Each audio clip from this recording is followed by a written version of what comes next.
Olá, alunos! Estamos de volta aqui com mais uma aula sobre o nosso LibreOffice Writer e agora nós vamos aprender sobre um comando chamado dividir tabela.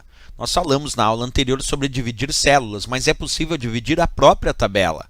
Vamos observar no passo a passo então. Vamos clicar aqui na quarta célula de cima para baixo aqui da minha tabela.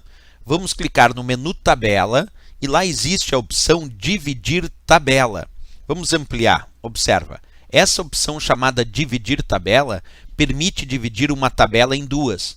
O usuário clica na posição onde ele deseja marcar essa divisão, clica no Dividir Tabela e aí então é possível dividir esta tabela em duas. Vamos fazer isso na prática a partir de agora então. Cliquei ali então no menu Tabela, Dividir Tabela, ele exibe essa caixa de diálogo onde o usuário pode escolher como ele deseja realizar essa divisão, escolhendo copiar tudo, o título personalizado ou até sem título.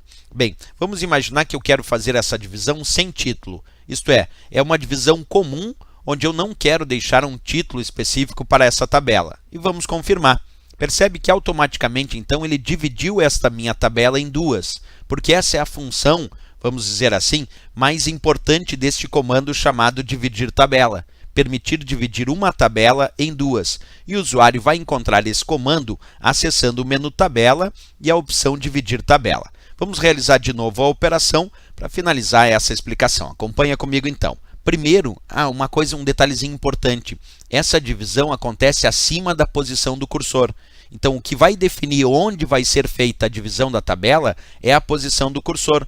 Por exemplo, se eu colocar agora o cursor na terceira célula dessa tabela de cima para baixo. Como a divisão é acima da posição do cursor, nesse caso eu vou ter duas tabelas, mas uma, que é a primeira, vai ficar menor, porque se a posição da divisão é acima e eu estou na terceira célula da tabela, isso quer dizer que a tabela acima vai ficar com uma quantidade menor de células do que a tabela abaixo. Vamos observar na prática. Cliquei no menu Tabela, escolhi Dividir Tabela, sem título de novo e confirmei.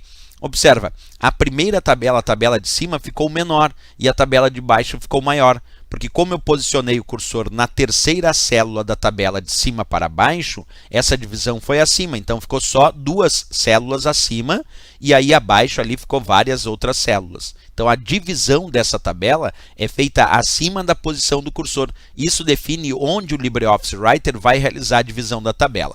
Recurso então que permite, como eu disse, dividir uma tabela em duas. Certo, pessoal? Mais um recurso do nosso menu Tabela. Na próxima aula continuamos ainda falando de recursos de tabelas dentro do LibreOffice Writer. Se gostou do nosso vídeo, não esquece, marca gostei e também se inscreve no nosso canal. Até o próximo vídeo. Bons estudos!